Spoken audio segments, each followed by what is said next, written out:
Welcome to my channel. আমার চ্যানেলে আপনাদের স্বাগতম।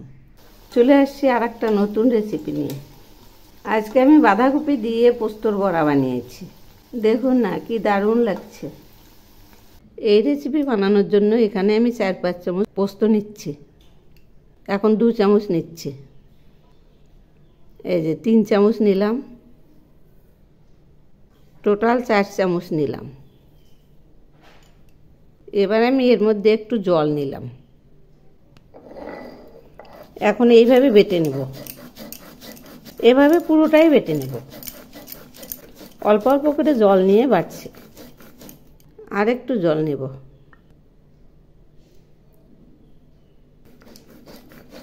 এভাবে আমি পুরোটা বেটে নেব।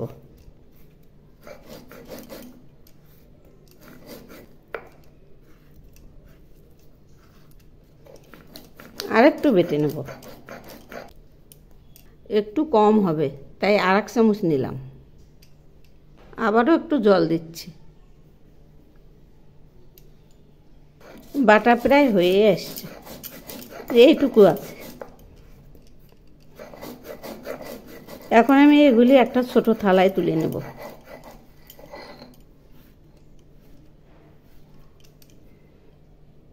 এই যে এভাবেই তুলে নিচ্ছি।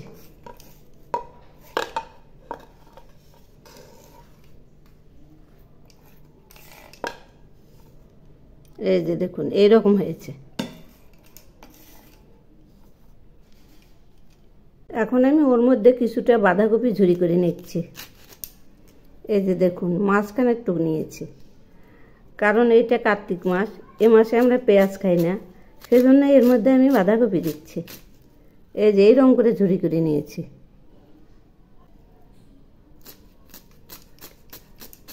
ওই পোস্ত বাটার মধ্যে দিয়ে দেব।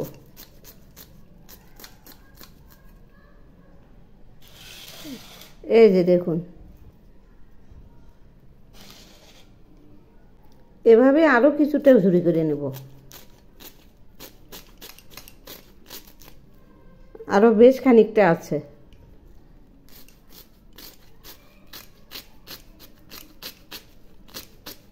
এই যে দেখুন একদম মিহি ঝুরি হয়েছে।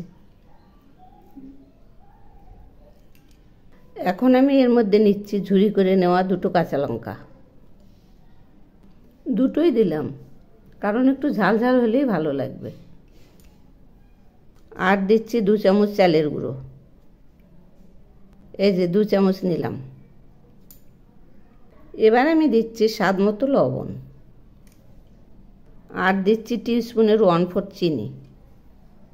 এর সঙ্গে দিচ্ছি সামান্য একটু কর্নফ্লাওয়ার। আর এর মধ্যে দিচ্ছি 1 টুকরো কোরানো আদা। এই যে এইভাবে কুড়ে নেব, তাহলে খেতে খুব টেস্ট লাগবে। কোরানো প্রায় হয়ে এসছে। এই যে দেখুন হয়ে গেছে। এবার আমি পোস্ত বাটা দিয়ে এগুলি মেখে নেব। এই যে দেখুন পোস্ত বাটাগুলো নিচে এরকম ডলে ডলে মেখে নেব। যত ডলে মাখবো তত সুন্দর হবে। এখন তো বুঝতেই পারছেন কিভাবে মেখে নিচ্ছি। এইভাবে বেশ কিছুটা সময় ধরে মাখবো।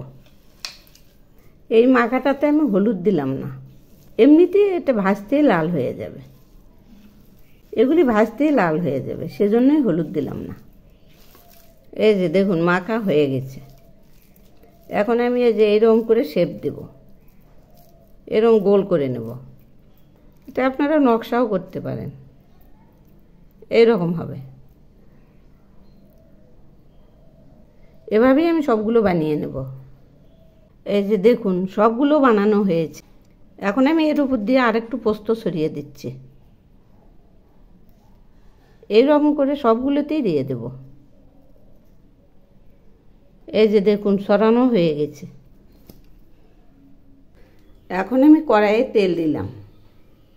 এগুলি সরিষার তেল। তেল গরম হয়েছে। এবার আমি বড়াগুলো একে একে ছেড়ে দিচ্ছি।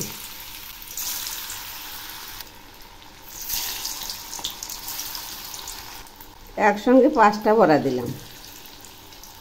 এক পাশ ভাজা হয়ে গেছে।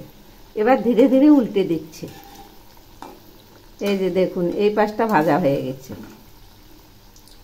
দেখুন আস্তে আস্তে লাল হয়ে যাচ্ছে আর একদম ফুলে উঠছে। এই যে দেখুন কত সুন্দর হচ্ছে ভাজাগুলো, এগুলি একদম মুচমুচে হবে। এই যে দেখুন উপরে পোস্তগুলো একটু দেখা যাচ্ছে, আর বাটা পোস্ত তো এর সঙ্গে আছেই।